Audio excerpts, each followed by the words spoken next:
Hello, bookworms. Welcome to The Best Book Ever, the podcast where we talk about your favorite books. This week, we're talking about my favorite book. I've been out of the office for a while, visiting my son, shopping at indie bookstores while wearing a mask, hint, hint, and reading until my eyeballs fall out. So instead of doing a new interview this week, I wanted to share an episode from one of my favorite bookish podcasts, the Your Favorite Book podcast. If that title sounds familiar, it's because I had the host, Malavika Praseed, as a guest on my podcast back in episode 29, when we talked about The Heart is a Lonely Hunter by Carson McCullers. Malavika is, quite honestly, a brilliant book critic and a thoughtful reader, not to mention a truly funny human being. Although our podcasts have a similar premise, she often takes a more critical and even academic approach to the books, and I learn something new with each episode I listen to. Most of my guests ask me my favorite book at some point in our conversation, and I never really get into it for a few different reasons. For one, my show is about my guests' opinions, not mine. For another, I have as much trouble picking a favorite as you do. My whims change every single day.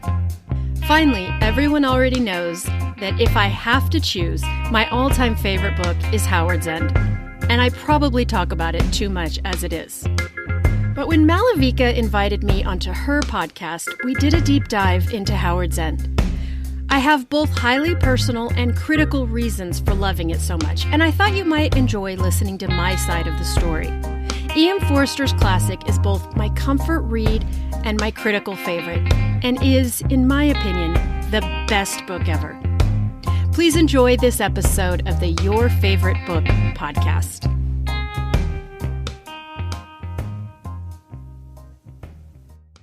I didn't expect to have any fun talking about a dusty old British novel, but sometimes connecting with a good friend and a podcast twin can really help get the laughter going. Welcome to Your Favorite Book.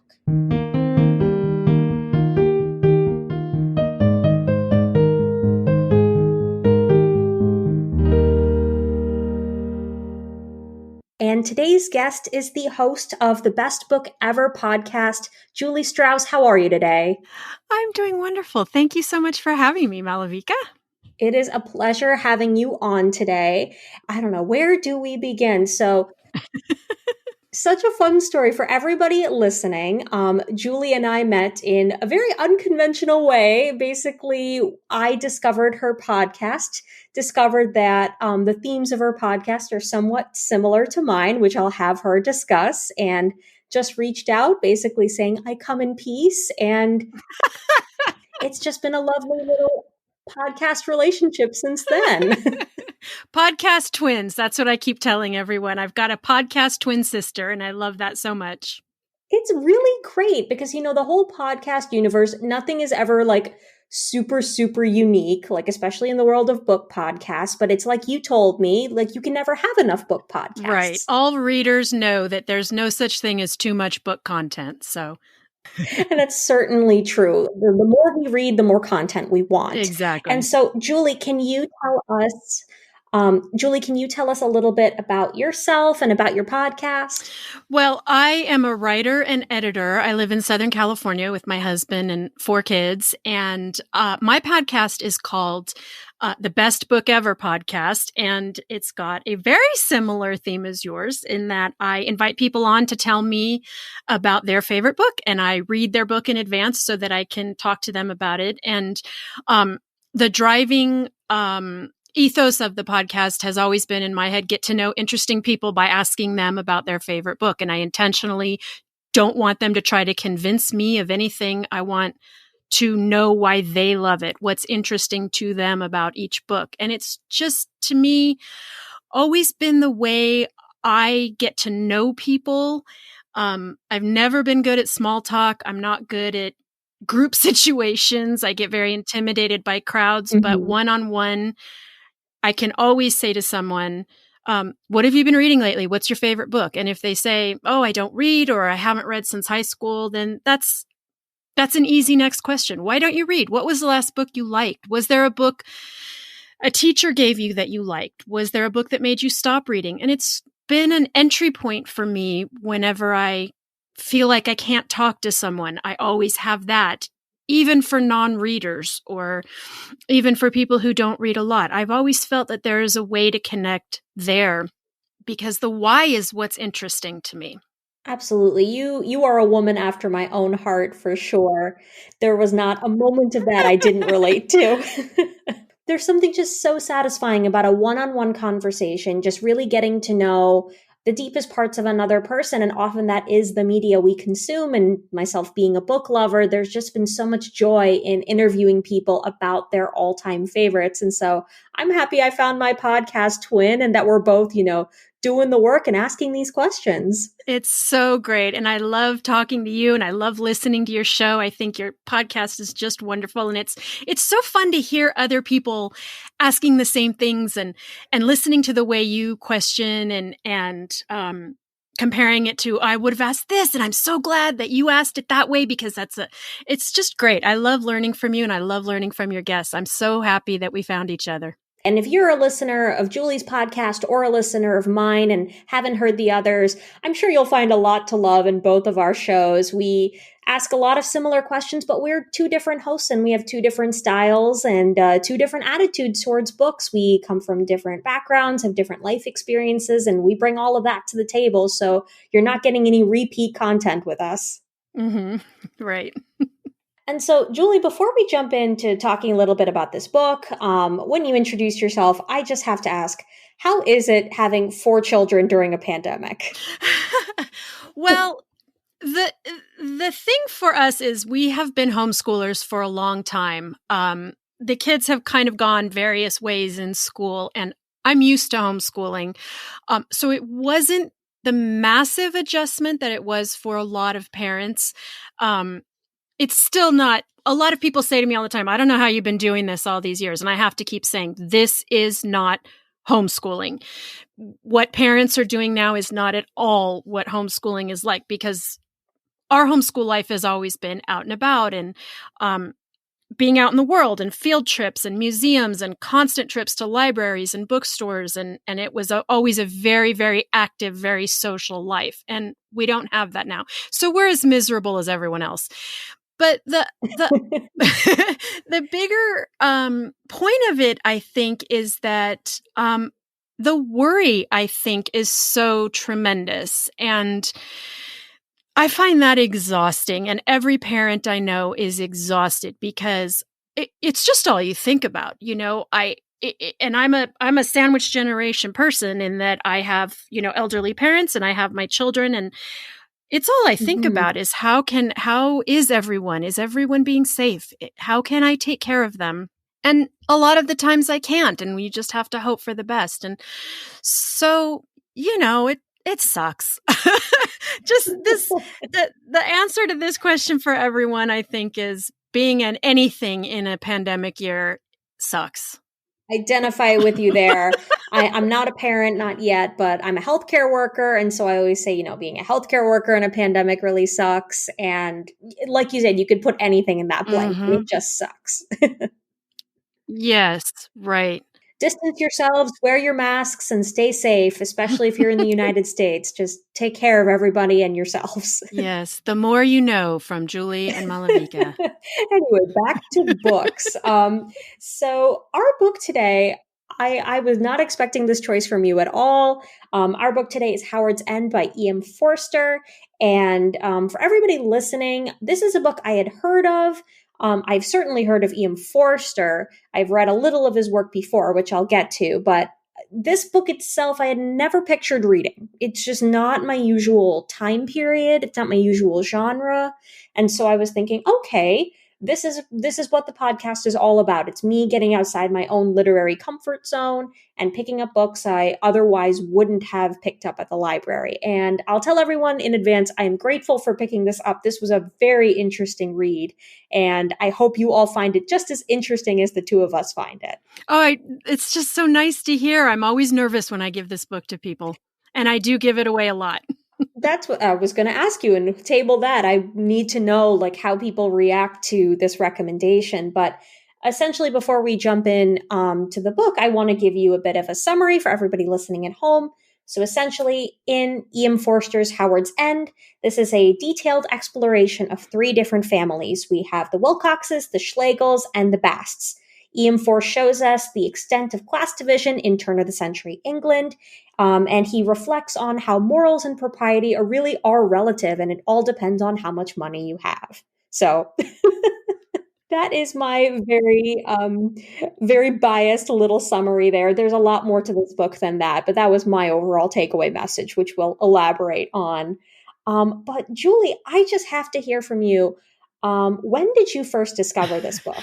I actually have a funny history with this book. So after I graduated college, I backpacked through Europe for 4 months by myself. And when I got to Paris, you're not going to believe this because this was a long time ago. This was 1992. And my budget was $30 a day, which in most countries was plenty of money and that was for my lodging and food and whatever activities I wanted to do. And at the time, that was plenty of money. And then I got to Paris, and literally every day I had to decide if I wanted to eat or do something. And, if I wanted to go to a museum, I just didn't eat that day. And that was just the way it was. I didn't have the budget for it. So I stayed in hostels and I would sneak an extra roll out in my backpack and go to a museum. And that was all I had that day, which was fine. I mean, I love that. It was a fantastic time. But a bout of loneliness hit me as I was going through Paris. And I was sad that I couldn't really enjoy the city the way I had always envisioned enjoying the city. And so I was kind of wandering around, feeling sort of morose and lonely. And I kept seeing this movie poster with Emma Thompson and Anthony Hopkins. And I kept thinking, gosh, and it was hot outside. That's the other thing. It was a really hot summer. And I just wanted to go and watch a movie, and I couldn't spend the money. But I saw that poster everywhere, and I kept thinking, I cannot wait to, when I get home, this is going to be the first movie I saw it. And I had such affection for it just based on the poster, and I knew nothing about it. So when I eventually got home back to the States, I saw the movie and fell wildly in love with it. And I think it is a beautiful movie. And then immediately went and found the book. And as always happens, there's so much more to the book than the movie. And my love of the movie is undimmed. I will rewatch the movie as often as I rewatch the book because I think it's absolutely wonderful. But of course, I love the book more. And for some reason, it just became the book that I kept returning to, both as comfort and as challenge. To me, it's very much a warm blankie of a book in that when I am sad or when I am in a reading slump or when I don't have the energy to really take on something new, this is the book I will turn to. But also when I am working on something and I want an example of how to plot well or how to create a turn of phrase that communicates several things, I will also turn to this book for that. I frequently will pick it up and think, I want to get back to that passage where Margaret talks about this or that, and I will go to it just for Forster's writing skill to learn something there. That is so much there I want to unpack, but the first thing is, like, how rare is that a comfort read also serves as a literary example? I feel like the two are usually never one and the same, but that's a rare find of a book that provides you both comfort as well as, like you said, comfort and challenge. So that's such an interesting concept. I feel like usually people talk about one or the other, but never really both in one book. And I think that's why it has sustained for so long in my life and why I reread it so often, because I have a lot of books that are nothing but comfort, and that's fine too. I am all for an easy, comfortable read, and I'm all for a really difficult challenge. But this one just gets reread most often because it's both to me.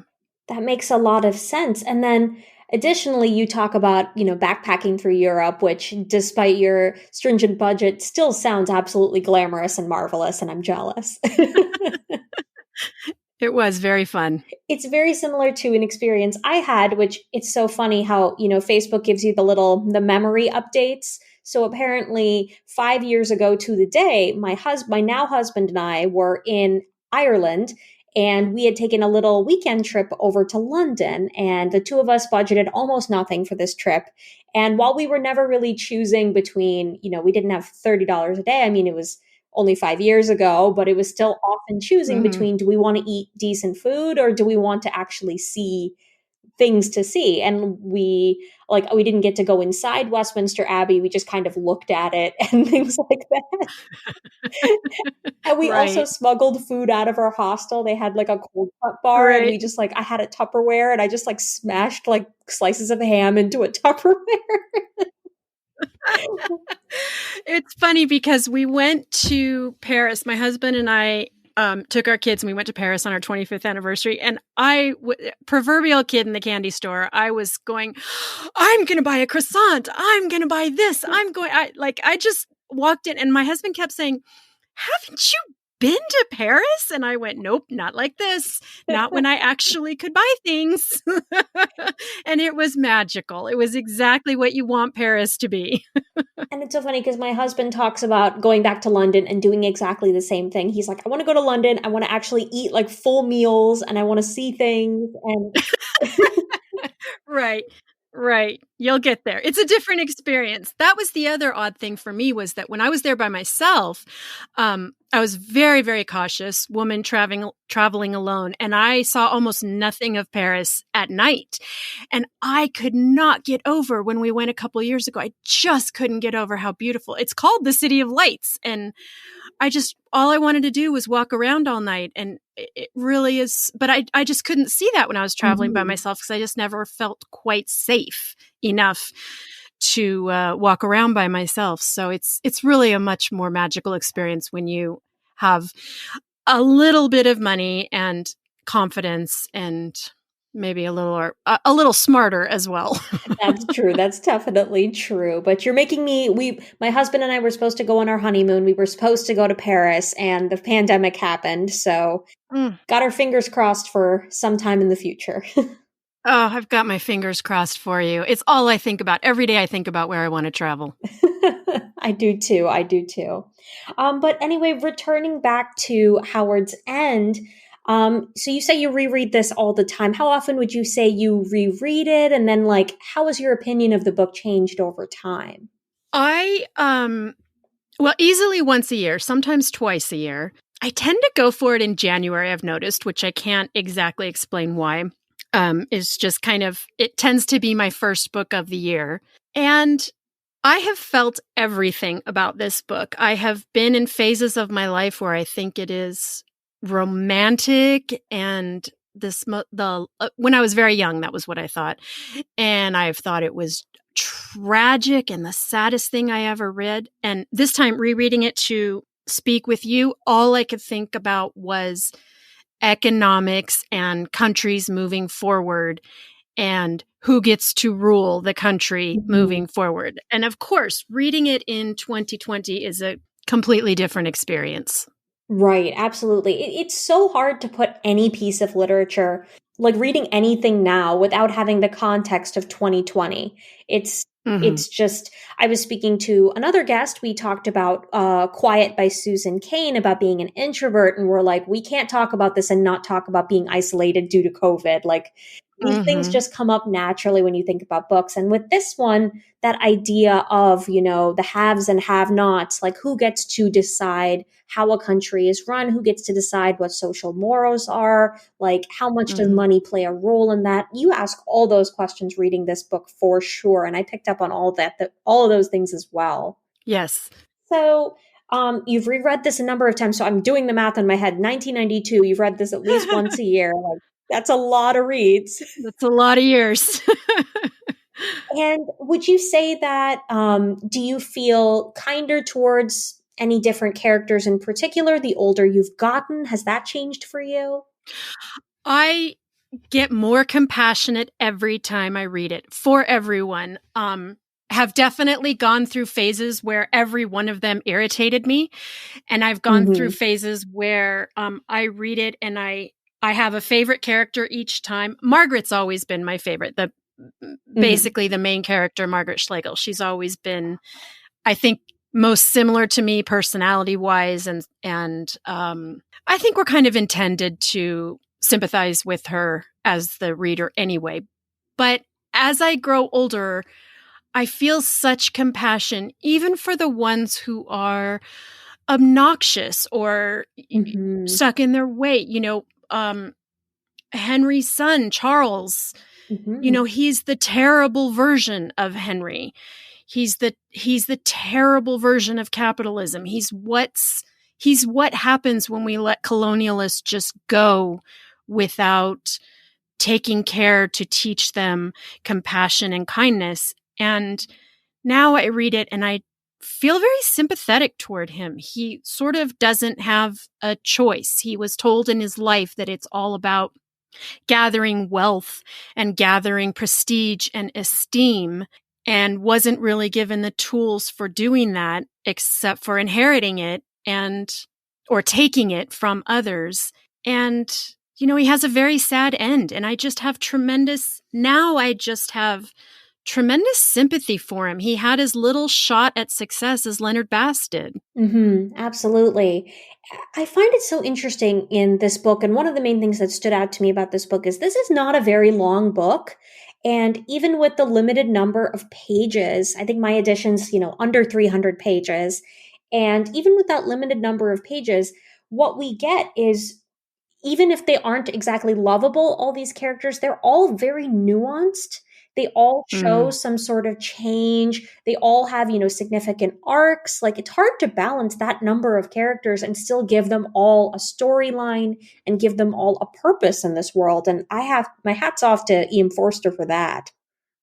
Right. And I agree with you. And they're all interesting, even when they're, Dolly, she's silly and sort of ridiculous, but she keeps the plot going, and she's an interesting person. She's an interesting character, and she's a great foil for Margaret. And so, and she's a relatively small character. And so I agree with you. He's so good at creating these people who, if you got a book about even the smallest character, it would be a really fascinating story. Absolutely. And you mentioned Dolly being a foil for Margaret. And I think another way you can look at this is, if you think about social class, Dolly's also kind of an interesting comparison to Jackie, because in that essence, you have two characters that may not have a lot of, intellectual substance, but one character has a considerably more prestige because of, the class she's been born into, a certain amount more of respectability, a lack of hard times. And we see how two essentially similar characters intellectually just get two different ends in society.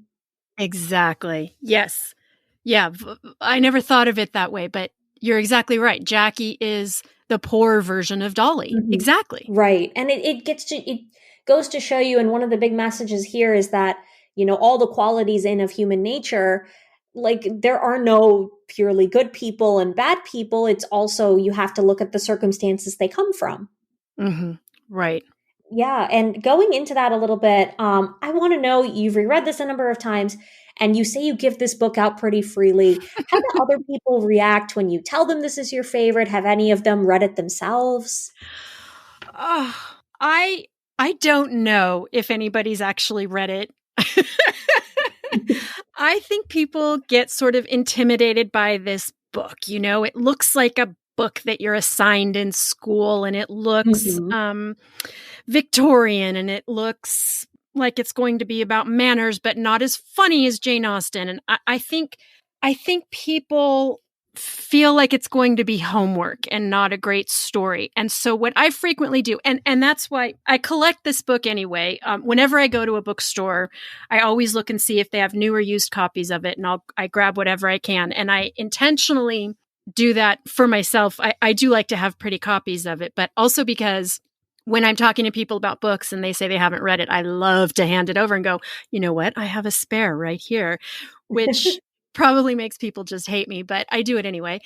And what I always tell people is watch the movie first, which is so against my personal life philosophy, which is that the book is always better. But I just think this movie is a great entry to this book if you are intimidated by it. And there's something about this book that I think intimidates a lot of people. Like a lot of people won't read Dickens because it just looks huge and terrifying. And I'm that way. My book of that way is Anna Karenina, which I know a lot of people love Anna Karenina, but for some reason, every time I look at it, I think, oh God, no, that's hard to read. And it's it's just too much for me. And I know that's not true. I know I would love it if I just sat down and read it. But with this one, I always say, start with the movie because you can't help but love the actors are brilliant. It's so perfectly cast and it gives you a great overview of the story.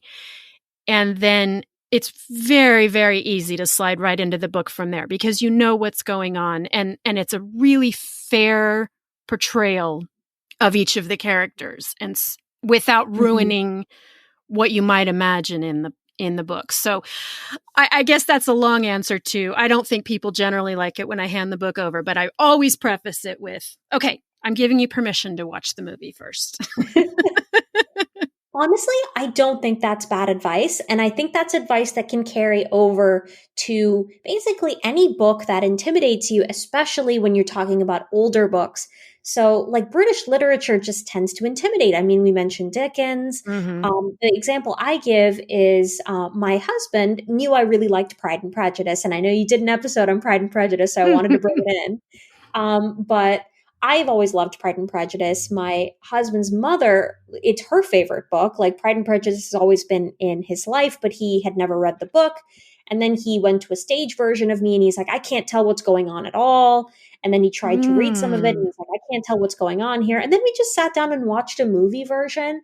And he's like, okay, I could see myself actually reading this book now because at least now I have a context for it. It's like as long as you get kind of the hard parts of like major plot lines out of the way, then you can focus on the actual language.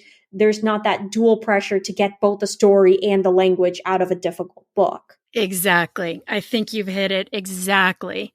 And this book, honestly, I will admit, so we mentioned British literature. I am not a British literature fan, especially older British literature. I have like a few exceptions. I like Jane Austen books. I abhor Charles Dickens. I can't stand anything he's written. Not for me. Okay. Just not for me. But then I tend to kind of, and then they're the Brontes. I find Jane Eyre kind of meh. Like I've just never really been into older British literature. I think it was probably an act of rebellion against my mother, and that was her favorite type of book. But interesting. She's probably listening. Hi, Mom. Hi, Mom. Mom, read Howard's End. You're going to love it. I think Mom would really like this, actually. But this book, essentially, I had a really hard time kind of placing this in time because somehow I kind of group all British literature in around Jane Austen's time when this was literally like 100 years later. Right. And the good news is like we are brought into 100 years later because there's so much that happens in this book that literally could not happen in Jane Austen's time at all. Right. Like not only cars and things, but just the interactions we actually see between social classes. Like we do not see that in anything in Jane Austen's time. Like it's one class, it's that small microcosm. And here it's kind of a broader reality. We're starting to see the world broaden out a little bit more. And that's really interesting. Yes. And just yesterday, I read an article that there's a kerfluffle going on in England right now because evidently there was a commercial with a Black family celebrating Christmas and a bunch. Have you heard of this? I did. Yes. I heard of the Sainsbury's, I believe. Yeah. And a bunch of white people went crazy because it doesn't represent quote unquote true Britain. And all I could think was, my God, we're still talking about this. They are still having the same arguments that the Schlegels and Wilcoxes are having in Howard's End, which is who gets to be British, who gets to claim this. And it's so horrible to me and pisses me off, but it's also just fascinating. We can't learn. Absolutely. And you can extrapolate this to the United States too. I recall, I don't know if you remember this, but a few years ago, there was a very harmless Cheerios commercial. Mm-hmm. And the Cheerios commercial showed a biracial family, and everyone made a big stink about it. And I'm like, I'm sorry, some families are just interracial. You have to live with it. Yeah. And well, we can't get into spoilers, but I do think that the conclusion that E.M. Forster seemed to come to was you can scream all you want, but the people who inherit Howard's End and the people who eventually are going to inherit England and every country are going to be a blend of what you think is correct and what you think is incorrect. And that's just the way it is. That's the way of the world. And it's a very specific story of wealthy white English people, but it's a very broad story of people fighting to hang on to things and people fighting their fears. And that's why I think it even though it is a very specific time and place, it really continues to appeal to me because we are still having these same arguments here in the States and I think in a lot of places in the world. It's interesting you bring up how timeless this book really is. And this book actually resonates for a lot of other writers. The one example I found when looking into this is Zadie Smith, when she wrote her novel On Beauty about 15 years ago. That book was actually an homage to Howard's End. And it starred an interracial family. It was that kind of, pushing forward into the new Britain in a way. Right. She even named the main character Howard. I haven't read this book yet, but I intend to. And I just thought that was a really interesting way of pushing forth this idea because the main theme in the end here is time just marches on. It just keeps going and you can be left behind or not. Right. Mm-hmm. And so getting into this book, you mentioned spoilers. I want to tell everybody listening here, you think a book is like 100 years old and there won't be any spoilers, or you think this book is going to be like boring and British and there's nothing interesting to spoil. This book has spoilers. It really does. I was shocked so many times reading this. And there were times I listened to this book actually on audiobook. So I have a bit of a lengthy commute. And so I played this on audiobook. And there were times I'm just on the road and then I just like blink a few seconds and I have to keep driving, but I'm like, what just happened? Like, I have never listened to this on audio in all my years of loving this book. Tell me, what is it like? Do you know who the narrator is?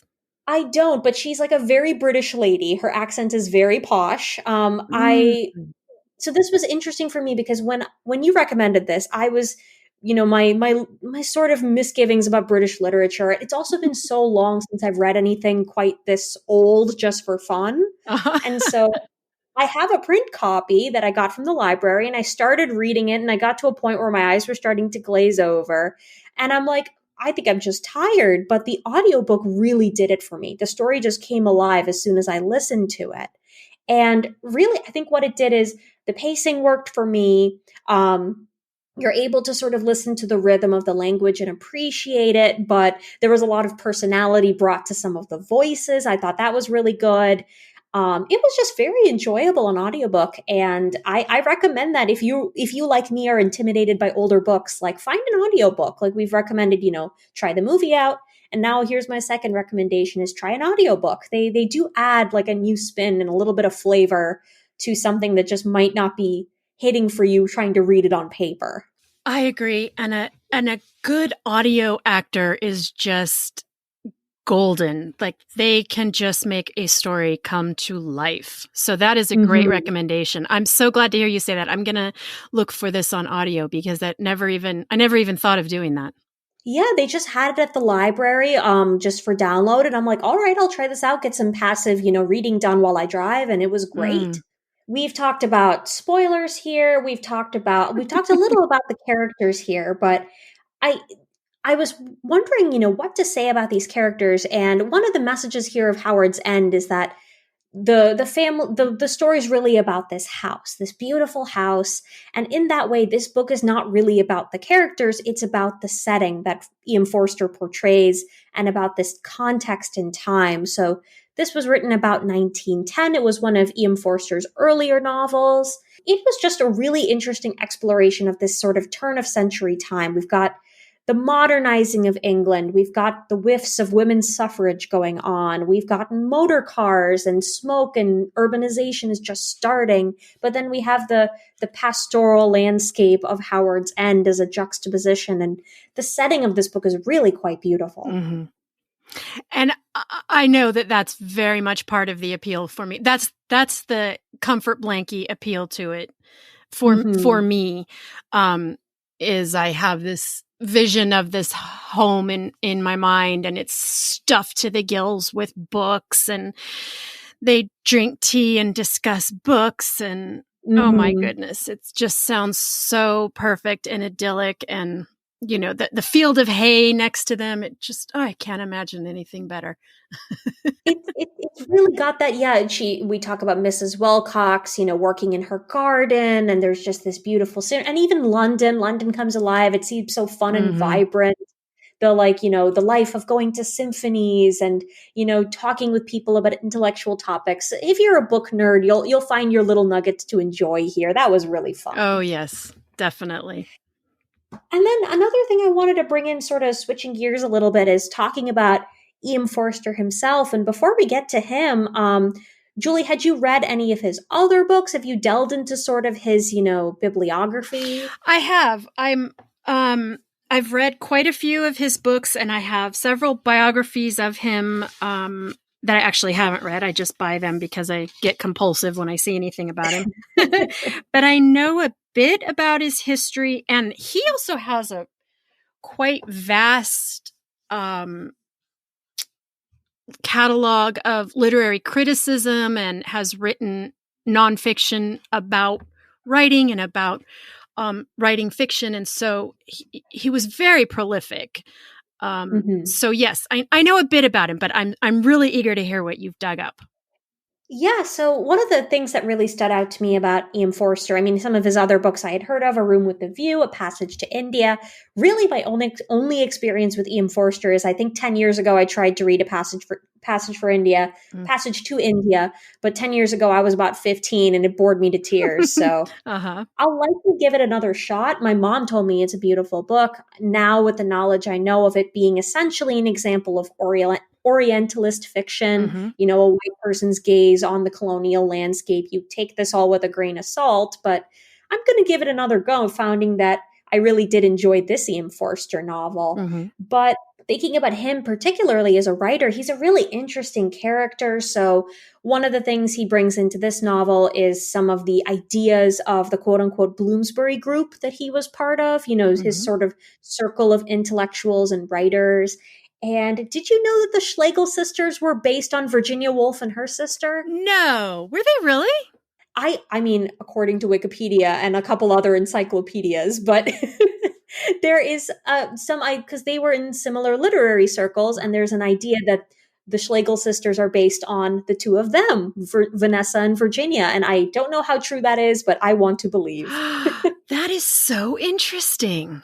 It really is, because then you think of, what would Margaret write if she was out in the world? And you think of her turning into someone like Virginia Woolf, which is interesting, but she does have a certain amount of melancholy to her. So not inconceivable. Yeah. But it was really exciting to see, because one of the interesting things about this book is just how much focus there is on our two female leads, the Schlegel sisters. We have Margaret and Helen, who are distinct, well-rounded characters. And I think that was pretty unusual for Forster's time to write such nuanced female characters. Right. And to have them be, well, Margaret, the moral center of the entire story, that even that she wasn't just carping off from the side the way female characters are so frequently reduced to, but that she's very much the moral and ethical center, and the one who struggles with the morals and ethics of the story, I think is so interesting.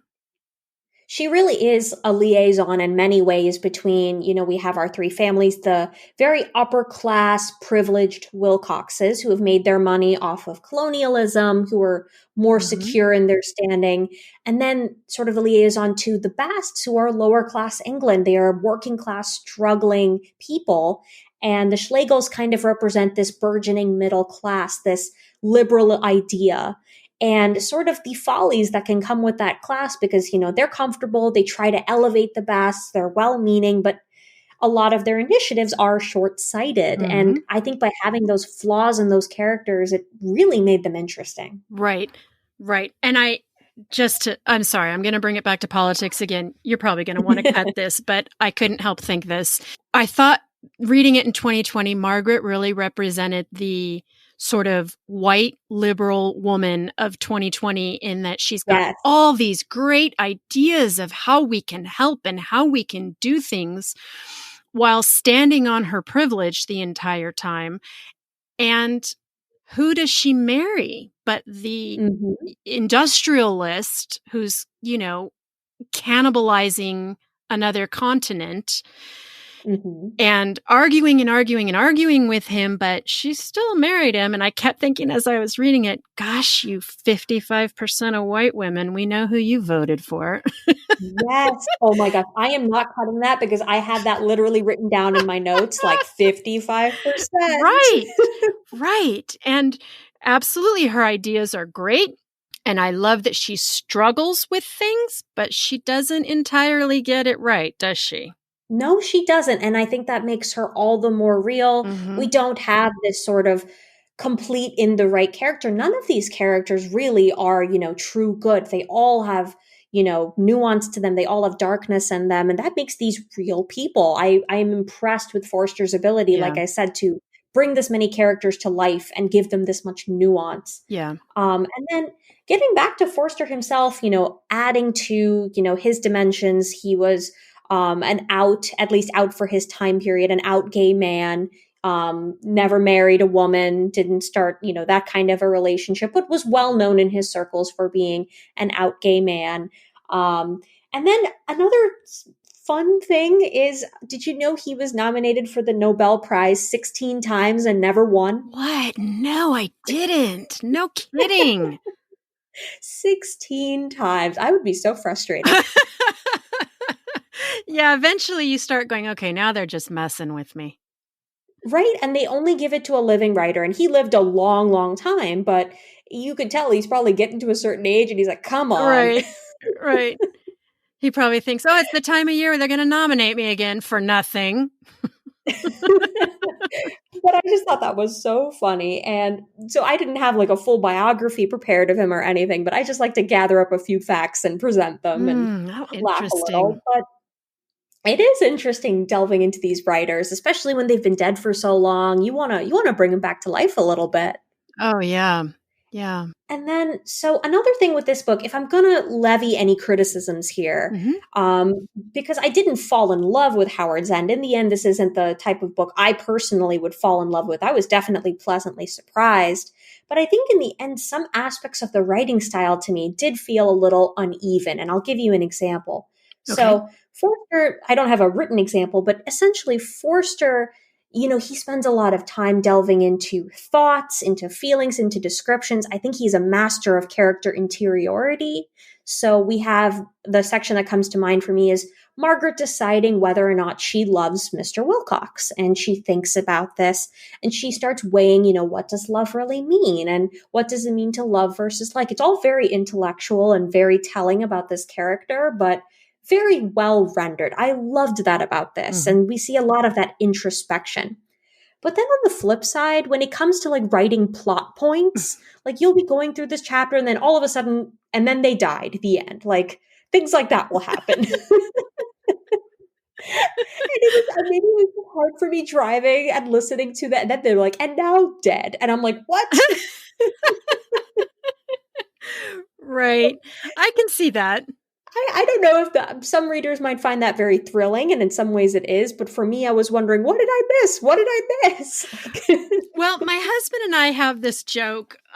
We have very different reading and movie watching styles. And if I watch something without him, and if he asks me if I liked it, and I'll say, I loved it, and he'll go, oh, so it's all about characters. And then if if I say, no, I didn't like it, but you would have liked it. And he says, oh, so it's about plot. And so we kind of have this joke that I am all about, I just want to know what people are thinking. And what they did is never as interesting as why the hell would you do that? Or what made you think that was okay? That's always so fascinating to me. So I think that's why I see your criticism. I think the reason I can skip over it so easily is because my next question is always, wait, why? Why did that why did you do that? And what were we thinking? And there's a lot of thinking in this book. A lot. Yes. Yes. People do a lot more thinking than doing in this book, except in very pivotal moments that just shock you because no one's done anything for 30 pages. Yes. And then they think about what they did. Poor Leonard Bast, he thinks for a really long time about that big mistake he made. Poor guy. Oh my gosh. Poor Leonard Bast. I think that's a moral of a story. I don't want to delve into him too much, but poor Leonard. Poor Leonard. I felt for him. Yeah. But yeah, I think this really is, if you like a character-driven novel, which I certainly do, and that's why I liked a lot of this book, I think you'll find a lot to love in Howard's End. I think plot-wise, this book does move at a very interesting pace because, for so long, not much is happening, and then things speed up very quickly. And maybe that kind of uneven pacing works for you. I know there's a lot of readers that works for. For me, I think it was a bit of a mixed bag, but I think it's just in part of this stylistic choice, which I respect. I love so much that you share on your podcast your criticisms of it. I think that's so interesting. I like to do it because I feel like, and it's really funny because I'll talk to guests about it and then they agree with what I'm saying. And then I'm like, but why is this your favorite then? No shade at my guests. Maybe it's proof that I'm a good persuasive person. Who knows?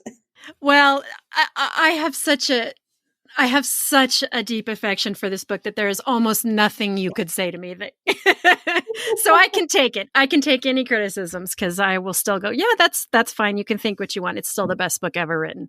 I respect that a lot. And so, coming to a close here, I know if you love a book so much, it's probably really hard to think of other books along similar veins. But if you had to pick, one book for further reading, if you like Howard's End, what's a book you would pick? Well, you already mentioned On Beauty, which I have read and I did really like. I didn't love. I do like Zadie Smith a lot, but I didn't love that one. But I think because of my history with Howard's End, I was expecting to dive in, and I actually kind of wish I hadn't read that it was meant to be an homage to Howard's End, because I think I would have really liked it otherwise. But it is a very, very good book. And the other one, a really modern take that I would recommend is a book called One Day by David Nichols, which is not really based on Howard's End, but it references Howard's End a lot. And there was a movie of that one too with Anne Hathaway, which I didn't love, but it's the same idea. Very flawed people, and they meet one day and then they meet again the next year on the same day. It's kind of a good sort of tragic love story. And there is a plot point that hinges on her being a big fan of Howard's End. So I am always tickled when I come across books that mention Howard's End. And people frequently will say, you got to read this book because the main character's favorite book is Howard's End. And so I've come across a lot of modern books where people have recommended because they know that whenever Howard's End is mentioned, they tell me about it, which I always love.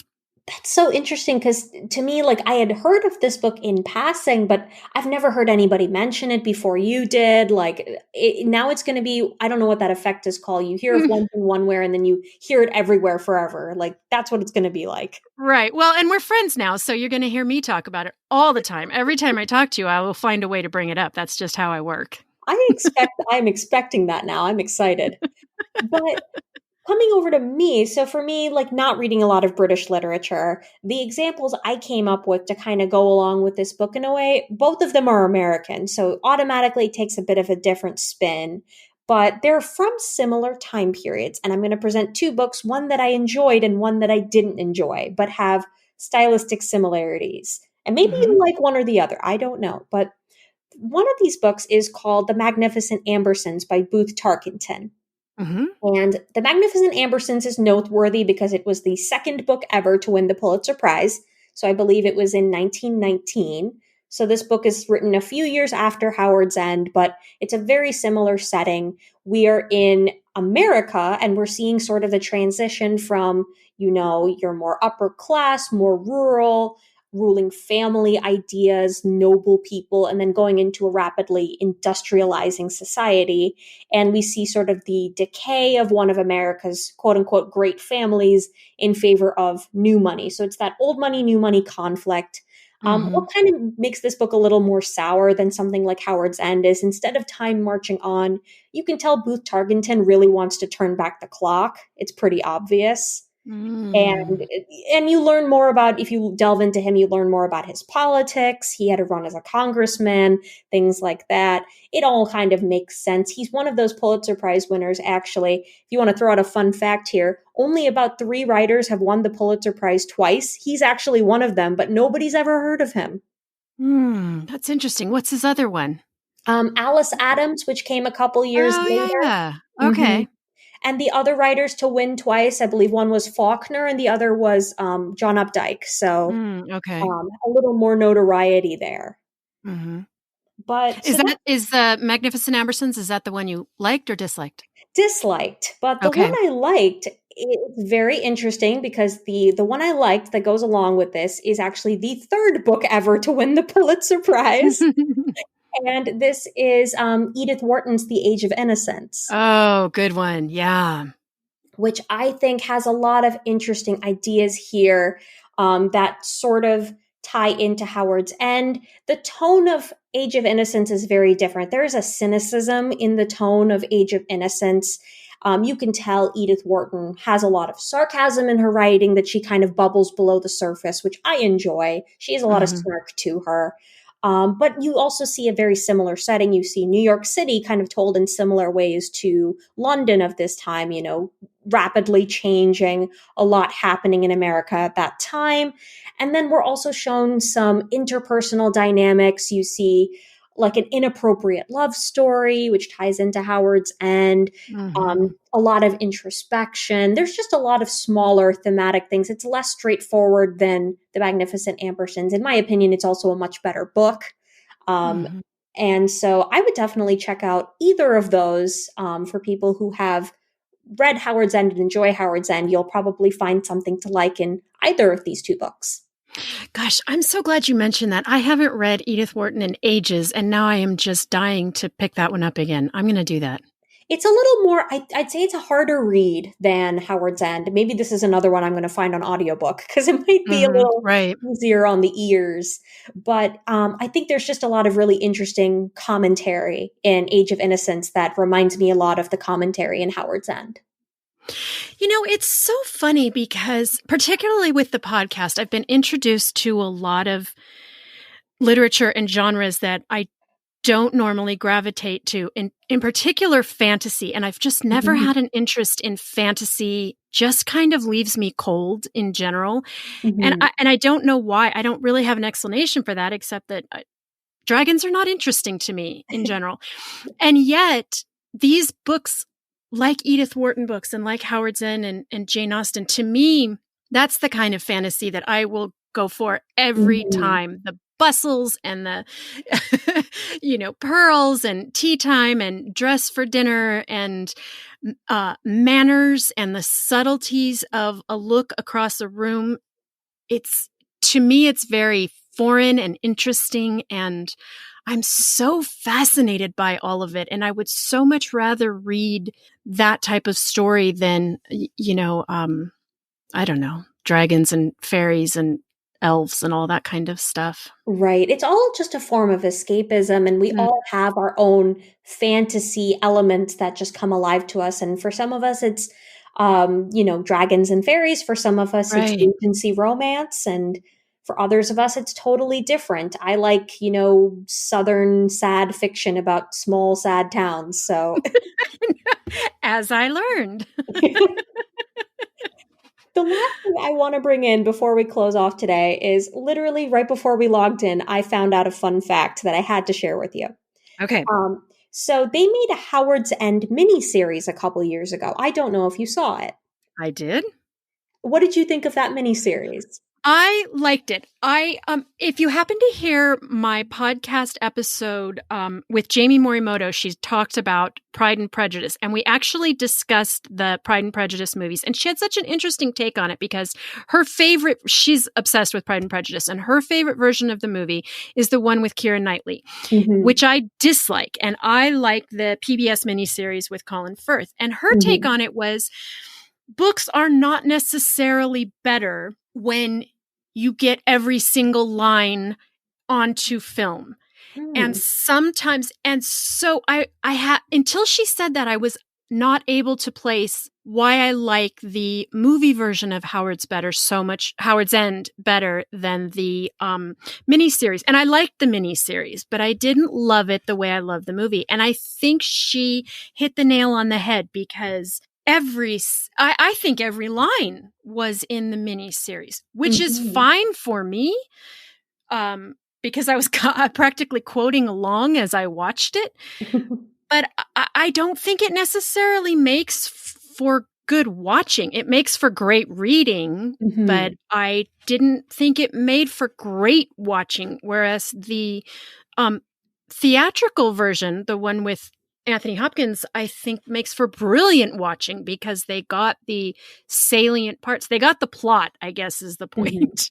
They got all the points that you're talking about, the few plot points that there are. And not quite so much thinking and dwelling, which is what appeals to me so much in the book, but is not necessarily a great visual experience. Right, that makes a lot of sense. And the reason I actually bring up the miniseries is, did you recognize the actor who played Henry Wilcox? No. He is the same actor that plays Darcy in the 2005 Keira Knightley Pride and Prejudice. What?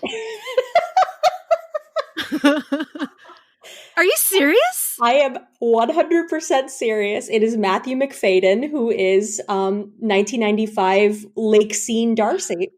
Oh my God. Oh, not 1995. Sorry, 2005. No. 2005 Keira Knightley Darcy. I can't stand him as Darcy. That is a controversy for another time, but no kidding. But I thought he was a good Mr. Wilcox. That's so interesting. No, I didn't put that together. That is really in one interesting. He has a beard and in one he doesn't, so. Well, yeah, see, so if there are any superheroes in my midst, I'm very easy to fool because clearly all you need to do is put on glasses and I will not know that you're Superman. So I had to share that with you, especially knowing your opinions of the Pride and Prejudice movies. And I was so glad you brought them up at just that time. I know. Perfect. We didn't book this, I promise. But anyway, to wrap all this up, Julie, if we want to find more about you, if we want to find your podcast, how can we find you? My podcast is everywhere. It's called The Best Book Ever Podcast. And I have a website, juliewroteabook.com. And you can find me on Instagram. That's my favorite place to be, is Instagram. I pretty much hate all other social media. So you can find me on Instagram either at The Best Book Ever Podcast or at Julie Wrote a Book. And that's it. Julie, always a pleasure. And I was so happy to be on your show. So definitely check out that episode. And then I'm so happy to have you on my show. Malavika, it has been a delight. I'm delighted we found each other. I'm delighted to have a podcast twin. Thank you so much. And everyone listening, be sure to tune in to episodes of Your Favorite Book every Thursday. And be sure to catch my episode on Julie's podcast. I talk about The Heart is a Lonely Hunter, which is much sadder than Howard's End. So be prepared for that. Thanks for listening, bookworms. For more information on this episode and links to all the books we discussed, please go to our website, bestbookeverpodcast.com. You can also follow the podcast on Instagram at Best Book Ever Podcast. I'm your host, Julie Strauss, and you can find me everywhere as Julie Wrote a Book. If you'd like to hear more from this week's guest, make sure to check out Malavika's podcast, the Your Favorite Book Podcast, and her delightful Instagram at YFB Podcast. We've overlapped topics a couple of times, and it's really fun to listen to how we approach the same book or guest. For example, we've both hosted guests who chose A Song of Achilles, The Hating Game, and The Catcher in the Rye, and we've both hosted Damon Tivana and Jasmine Villas as guests.